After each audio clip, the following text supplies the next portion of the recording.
चंद्र, पृथ्वी ही आपल्याला निसर्गाने दिलेली एक मोठी देणगी आहे. त्यांच्याशिवाय आपण जगूच शकत नाही. पण आपल्या मनात विविध प्रकारचे प्रश्न पडतात. रात्री सूर्य जाते कुठं, दिवसा चंद्र जाते कुठं. पण शास्त्रज्ञ म्हणतात पृथ्वी फिरते, पण पृथ्वी प्रत्यक्षात फिरताना आपल्याला दिसत नाही. हे आणि विविध प्रकारचे प्रश्नांची उत्तरे शोधण्याची जिज्ञासा आपल्या मनात निर्माण होते. या जिज्ञासामुळे आपल्या मनात एक भावना निर्माण होते. या भावनेमुळे विविध प्रकारचे शोध लागतात. चला तर मग बघूया प्रत्यक्ष कृतीतून सूर्याभोवती पृथ्वी कशी फिरते व पृथ्वी भोवती चंद्र कसा फिरते ते. मित्रांनो, एक लक्षात घ्या, सूर्य हा स्थिर आहे.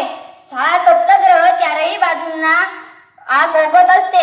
पृथ्वी स्वतः भोवती फिरता फिरता सूर्याभोवती सुद्धा फिरते. पृथ्वी स्वतः भोवती फिरण्याला परिवलन म्हणतात. पृथ्वीच्या परिवलनाला 24 तास लागतात. पृथ्वी स्वतः भोवती फिरते, पण ती पश्चिमेकडून पूर्वेकडे फिरते. त्याला पृथ्वीची अक्षीय गती म्हणतात. पृथ्वी सूर्याभोवती फिरते, पण ती घड्याळाच्या काट्याच्या विरुद्ध दिशेने फिरते. याला पृथ्वीची कक्षीय गती असे म्हणतात. पृथ्वीला सूर्याभोवती एक प्रदक्षिणा घालायला 365 दिवस म्हणजेच 1 वर्ष लागते. पृथ्वीच्या परिवलनामुळे सूर्योदय, मध्यान्ह, सूर्यास्त, दिनरात्र व दिनमान यांसारख्या घटनांचा अनुभव आपण घेऊ शकतो. चंद्र हा पृथ्वीचा उपग्रह आहे, पण अक्षीय आणि कक्षीय गती असते. म्हणजे तो पृथ्वीप्रमाणे स्वतःभोवती फिरता फिरता पृथ्वीभोवती प्रदक्षिणा घालतो. आणि मित्रांनो, यामुळे चंद्र सूर्याभोवती प्रत्यक्ष फिरत नसला तरी तो सूर्याभोवती अप्रत्यक्षपणे प्रदक्षिणा घालतो. बरं का मित्रांनो, पृथ्वीप्रमाणे चंद्राची परिभ्रमण कक्षाही लंबवर्तुळाकार आहे. त्यामुळे चंद्र पृथ्वीभोवती प्रदक्षिणा घालताना प्रत्येक वेळी सारख्या आरावर नसतो, तर का चंद्र पृथ्वीभोवती फिरत असताना पौर्णिमेला सूर्याच्या विरुद्ध दिशेला, म्हणून तो आपल्याला पूर्वी दिसतो, तर अमावास्येला यांच्यामध्ये असतो. त्यामुळे तो दिसत नाही. पृथ्वीच्या व चंद्राच्या किरणामुळे सूर्यग्रहण आणि चंद्रग्रहण होते.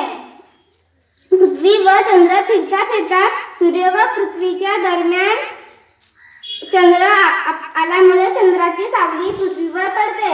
हे एक सरळ रेषेत आल्यामुळे दिवसा चंद्राची सावली पृथ्वीवर पडते व पृथ्वीवरून सूर्य दिसत नाही, तो झाकला जातो. त्याला सूर्यग्रहण म्हणतात. अशा स्थितीत कधी कधी पूर्ण सूर्य झाकला गेल्यास सूर्य दिसेनासा होतो, याला खग्रास सूर्यग्रहण म्हणतात.